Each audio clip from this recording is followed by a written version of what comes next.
¿Qué tal? Muy buenas tardes a todos. Mi nombre es Joel Vargas Ahumada. Yo soy médico especialista en medicina nuclear. Tengo una alta especialidad en oncología nuclear. Soy egresado del Instituto Nacional de Cancerología y el día de hoy vamos a hablar acerca de la imagen molecular en el cáncer de tiroides. De manera de generalidad sabemos que la medicina nuclear es una especialidad médica que lo que hace es evaluar procesos fisiológicos a nivel molecular. A diferencia de la radiología, donde un haz externo de electrones atraviesa las diferentes densidades del paciente, lo que nosotros hacemos es inyectar un radiotrazador que va a seguir una vía metabólica específica y el paciente es quien va a emitir la radiación y la podemos detectar por diferentes métodos. Nosotros utilizamos radionúclidos. ¿Qué es esto? Bueno, son núcleos inestables de un átomo, que para llegar a la estabilidad necesitan liberar energía. Esta energía la pueden liberar de diferentes formas, mediante partículas alfa, fotones gamma, partículas beta positivas o partículas beta negativas. Las positivas las podemos utilizar para el PET o las negativas las podemos utilizar principalmente para la terapia con yodo 131. En medicina nuclear tenemos múltiples biomarcadores para la caracterización del cáncer, es decir, podemos dirigir múltiples radiotrazadores a diferentes vías de señalización o metabólicas de una misma célula. En cáncer de tiroides nos vamos a enfocar principalmente en el transportador de yoduro sodio. Aquí podemos dirigir múltiples radiotrazadores isótopos del yodo, como es el yodo 123, que es para gamografía, yodo 131, que es teranóstico, yodo 124 para el PET, o el pertenectato que utilizamos para la gamografía tiroidea. Asimismo, también el metabolismo glucolítico ha tenido un gran impacto en esta patología oncológica y la vamos a ver posteriormente con el FDG. ¿Cómo administramos la terapia con yodo 131? Bueno, se administra mediante una cápsula o mediante un líquido que viene en un contenedor y se administra vía oral.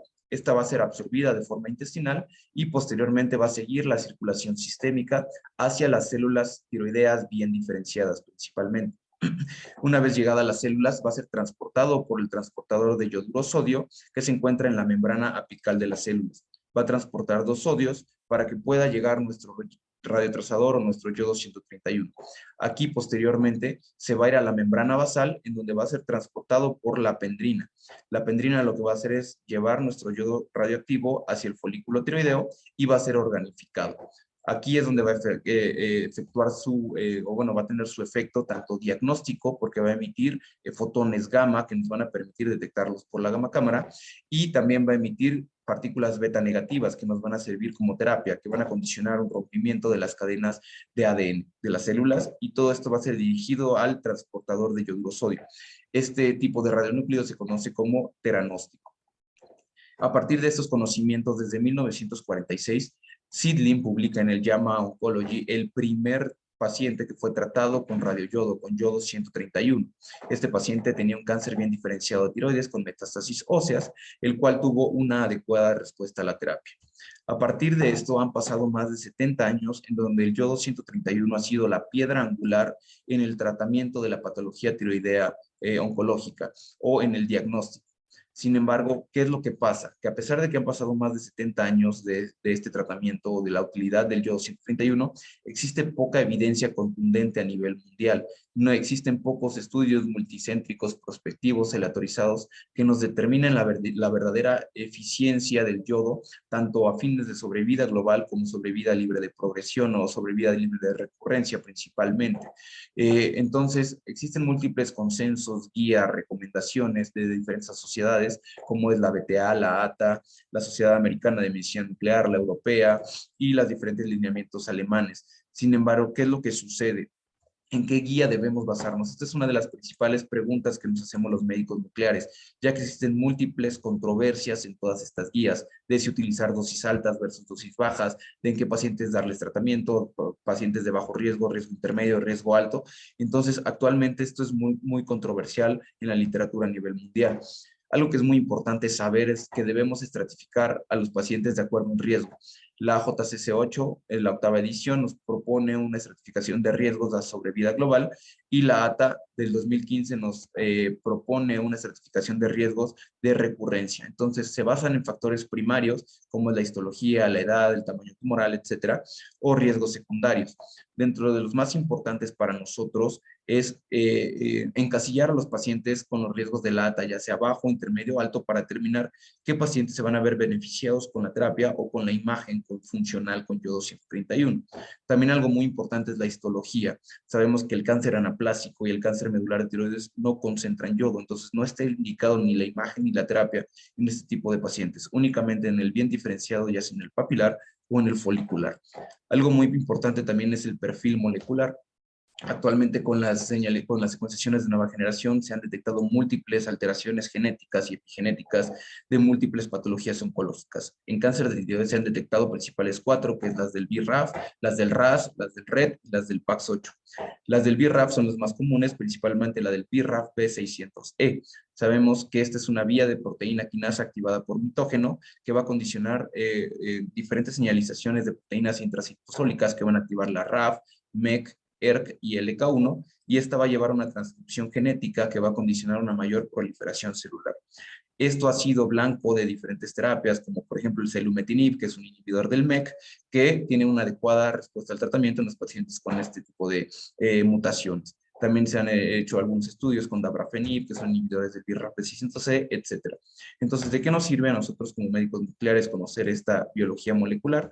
Bueno, que los efectos del BRAF tienen unos efectos negativos en diferentes transportadores. La mutación del BRAF B600C se ha visto que condiciona silenciamiento epigenético y esto conlleva una regulación negativa de los transportadores de yoduro sodio en las células bien diferenciadas de tiroides. También el BRAF conlleva una regulación negativa de los transportadores de la pendrina, de la peroxidasa tiroidea, de los receptores de TSH. Nosotros necesitamos todos estos transportadores para que el radioyodo pueda entrar a las células. Entonces, las mutaciones del BRAF B600C van a ser pacientes con un peor pronóstico que no van a responder a la terapia con yodo 131 y hasta en el 70% de las lesiones metastásicas no van a concentrar yodo. Entonces, no vamos a tener un impacto ni en la imagen ni en la terapia en ese tipo de mutaciones.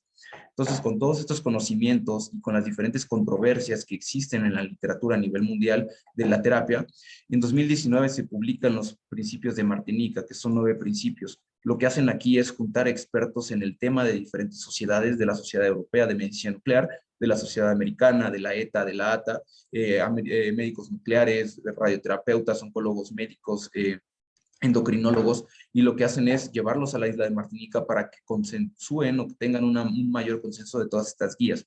Y lo que hacen es establecer 3 principales conceptos de la terapia. La primera es la terapia ablativa.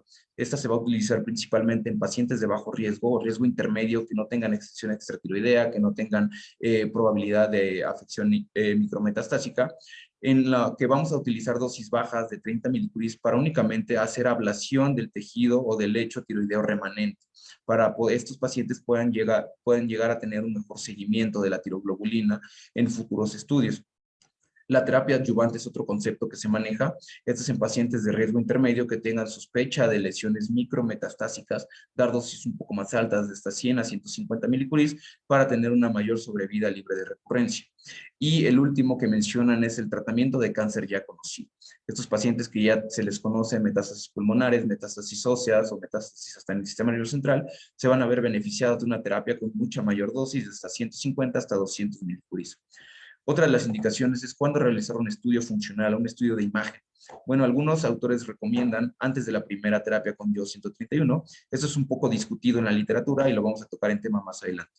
De 3 a 10 días después de todas las terapias, siempre que se administre una terapia con yodo 131, se debe realizar un rastreo al menos, o un SPECT-CT si se cuenta con la tecnología, como estudio de imagen en estos pacientes. No se debe evitar hacer un estudio de imagen posterior a una terapia con yodo 131. Aproximadamente 6 a 18 meses después de la terapia para establecer nuevos rastreos basales para futuras comparaciones. Pacientes que puedan llegar a tener una respuesta bioquímica indeterminada, que no se sepa si existe una enfermedad, se puede realizar de 6 a 18 meses un rastreo diagnóstico para determinar si únicamente existe captación en el lecho tiroideo, si existe metástasis en nivel otro lado o si el estudio es negativo.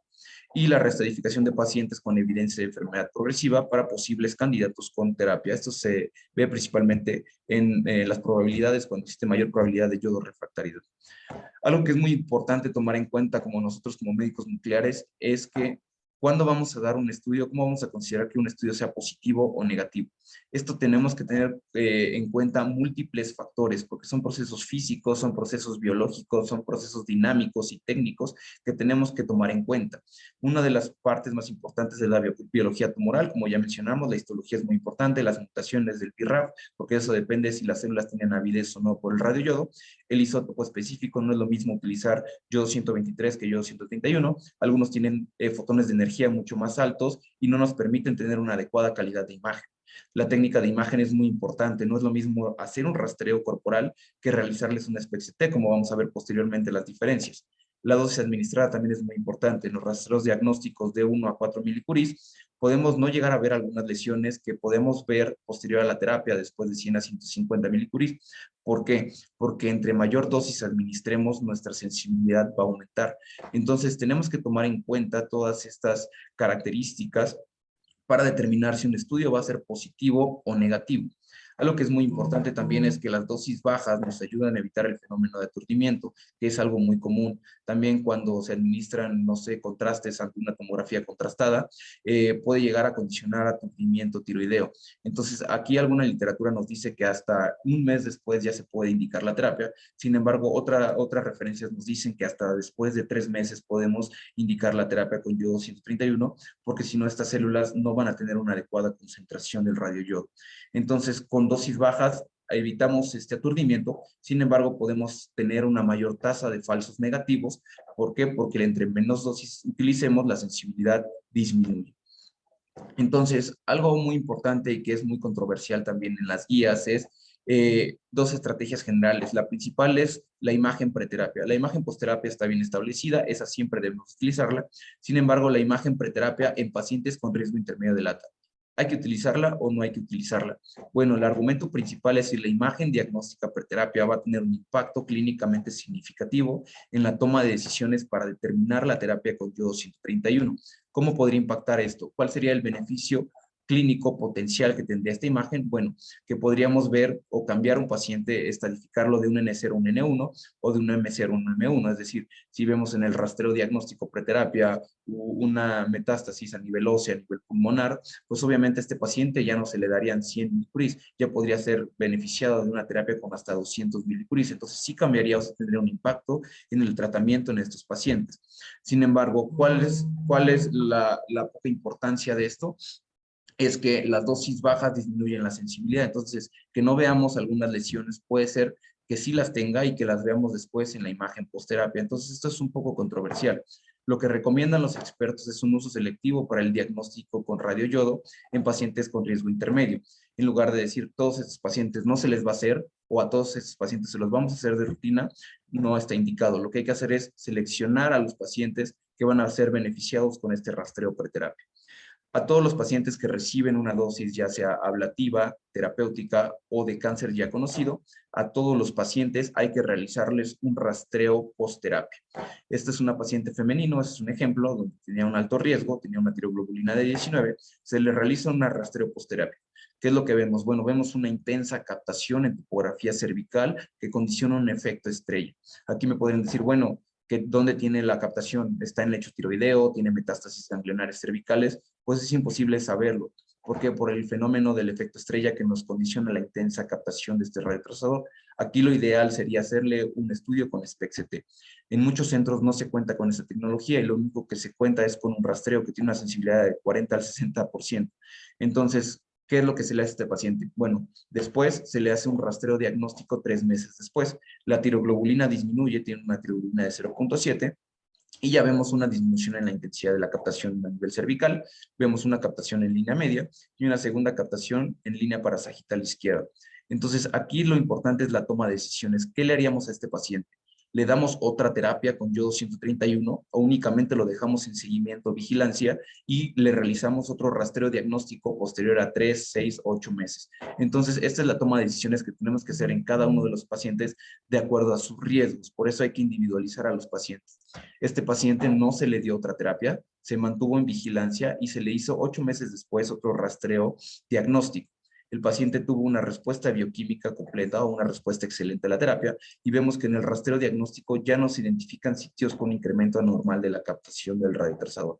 Entonces, este paciente tuvo una adecuada respuesta al tratamiento y no lo irradiamos de una forma innecesaria, dándole otra terapia innecesaria en este contexto.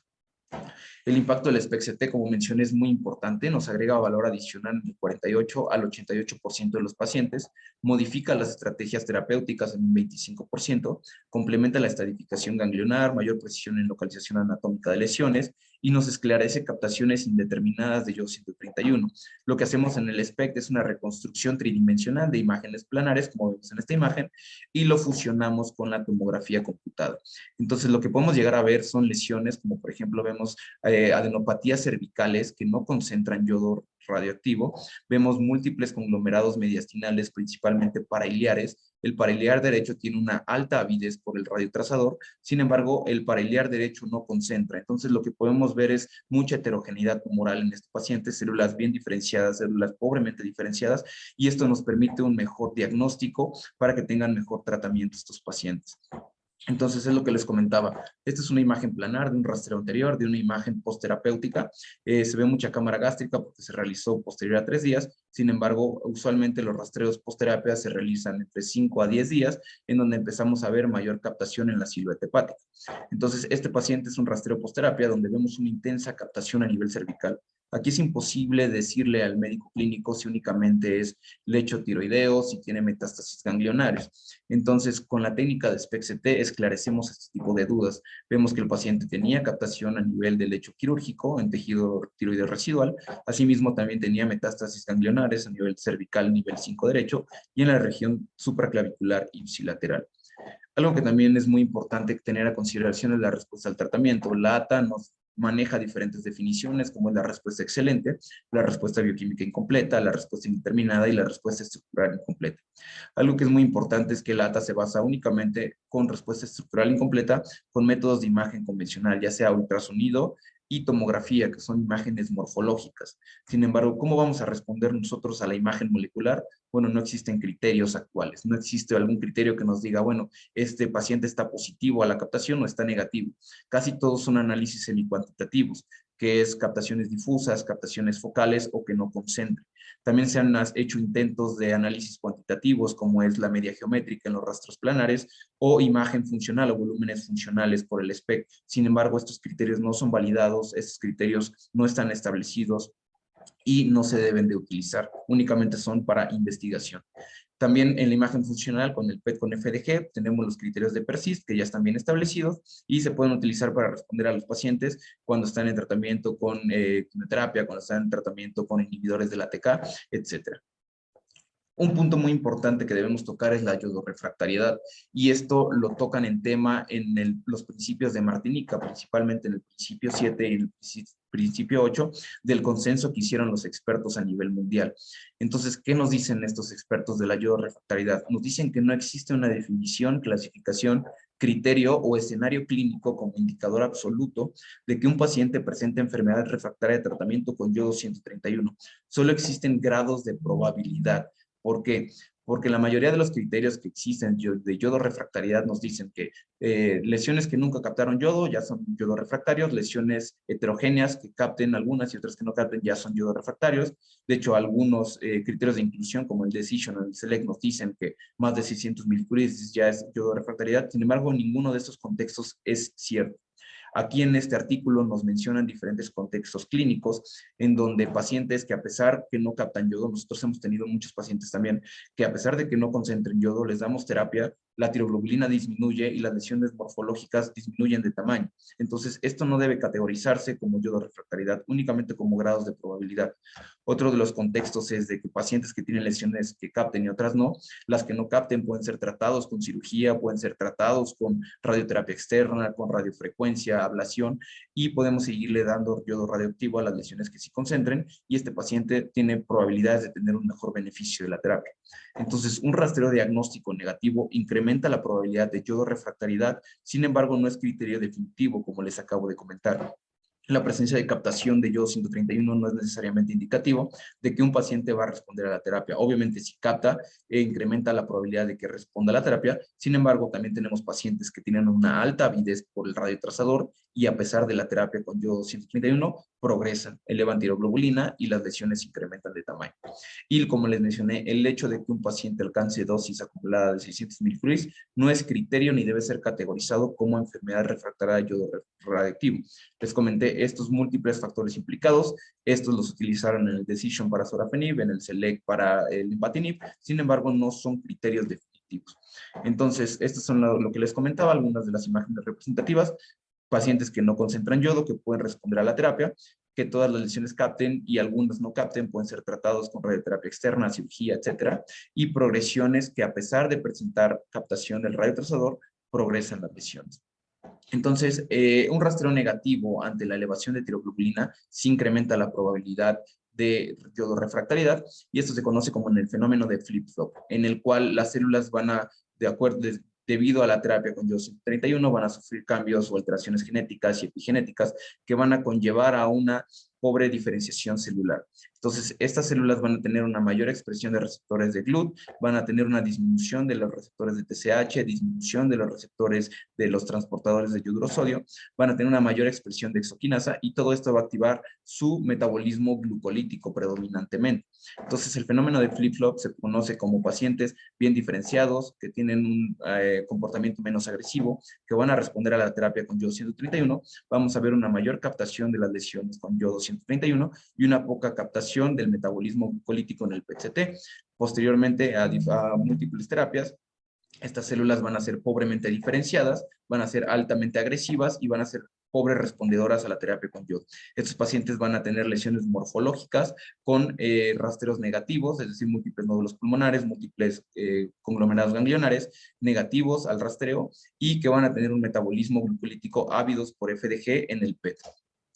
¿Cuándo vamos a indicar un PET? Bueno, en el cáncer bien diferenciado ante la elevación de marcadores con rastreo de yodo negativo, pacientes que se les da una terapia con yodo 131, tienen rastreo negativo y elevan marcadores, se puede beneficiar de la imagen funcional con FDG. En la estadificación inicial y seguimiento en pacientes de riesgo desfavorable con tumor pobremente diferenciado, células poco diferenciadas como en la histología insular, en el neoplásico o en los pacientes que ya se sospeche de una pobre diferenciación celular. La histología de riesgo desfavorable, el 29% de las lesiones van a ser ávidas por FDG, el 36% van a ser ávidas por radioyodo y el 8% puede ser ávidas por ambas. Esto es muy importante tomarlo en cuenta. Estas son las principales recomendaciones de sociedades internacionales para el uso del PET con FDG en cáncer de tiroides, el de la BTA, la ATA, NCCN, LATS, ESMO y ETA. La mayoría de las guías recomiendan utilizar el PET con FDG con tiroglobulina mayor a 10, sin embargo, pues el 10 no es un número mágico como tal. Se puede utilizar con tiroglobulina de 7, 8 y tener un impacto en estos pacientes. Algo que es muy importante también tomar en cuenta y que es muy común son los incidentalomas. Cada vez que se realiza un PET por un contexto oncológico diferente, muchas veces podemos encontrar zonas focales de hipermetabolismo en nódulos tiroideos. Entonces, en este estudio realizado por el grupo italiano, lo que hacen es determinar en 49,000 pacientes que tenían focos hipermetabólicos en nódulos tiroideos, en donde el 34% fueron malignos. Entonces, esto es muy importante. Existe otra serie de casos, o bueno, otros estudios muy grandes, principalmente es el de Abbas Alavi, en donde ellos documentan que hasta el 60% de los nódulos hipermetabólicos puede ser maligno. Entonces, el rango varía entre 30 al 60% de los nódulos hipermetabólicos detectados por PET pueden llegar a tener malignidad. Otro de los impactos que ha tenido el PET con yodo 124 es el que se publica en el New England, cuando utilizan el selumetinib como rediferenciación. Pacientes que ya tenían yodo refractaridad, que tenían un PET negativo con yodo 124, posteriormente se les da selumetinib que condiciona una rediferenciación celular. Posterior al selumetinib se le realiza otro PET con yodo 124 y las lesiones ya son ávidas por el radioyodo. Entonces, esto es muy importante. ¿Por qué? Porque a estos pacientes les volvieron a dar terapia con yodo 131. A 8 de los pacientes se les dio la terapia y 5 de ellos tuvo una adecuada respuesta al tratamiento. Entonces, pacientes yodo refractarios se les puede dar selumetinib o terapia de rediferenciación celular, y esto puede ser valorado por la imagen funcional para determinar si estos pacientes otra vez concentran yodo y darles la terapia con una adecuada respuesta al tratamiento. Otro, por último, de los contextos que podemos tomar en cuenta también es si tenemos un rastreo negativo ante elevación de tiroglobulinas, se le realiza un FDG. Si sigue la elevación de tiroglobulinas y el FDG es negativo, han habido estudios de reportes de casos de que el DOTATOC ha tenido un impacto. Pacientes que tienen rastreo negativo, FDG negativo ante la elevación de tiroglobulina, se les realiza un DOTATOC en las cuales vemos captaciones a nivel de las lesiones ganglionares. El DOTATOC va principalmente a los receptores de somatostatina y estos pacientes tienen un peor pronóstico. Hasta el 30% de los pacientes con yodo refractaridad no sobreexpresan análogos de somatostatina. Por último, uno de los radiotrazadores emergentes también que se ha utilizado y que tuvimos la oportunidad de publicarlo en la JNM, que este estudio realizamos en el Instituto Nacional de Cancerología, es el PSMA. El PSMA se utiliza principalmente para cáncer de próstata, el receptor transmembrana prostático. Sin embargo, se ha visto que tiene una alta expresión en tumores altamente vasculares o angiogénicos. En este estudio valoramos más de 40 tumores no prostáticos, dentro de los cuales incluimos 13 de papilar y folicular de tiroides, y vemos cómo el PSMA tenía una gran avidez, principalmente por las lesiones pulmonares y a nivel ganglionar. Y a nivel sistema nervioso central también, y a nivel óseo vemos una alta expresión de receptores de PSMA en este tipo de patologías y podríamos utilizarlo en un futuro como un impacto teranóstico. Y otro de los artículos que publicamos el año pasado en diciembre fue en el Frontiers, donde comparamos la tasa de detección de lesiones de pacientes con cáncer de tiroides bien diferenciado, posterior a un rastreo, donde vemos el SPECT, que vemos mayor granulación de la imagen con menor calidad, vemos una peor resolución espacial de las lesiones y una alta avidez por el PSMA, en donde vemos todas las lesiones, en donde el PSMA detectó una mayor cantidad de lesiones en comparación con el rastreo de yodo. Sin embargo, pues obviamente esto es únicamente reportes de casos, series de casos, que podría tener un impacto teranóstico en un futuro. Y bueno, eso sería todo. Quedamos a sus órdenes. Muchas gracias.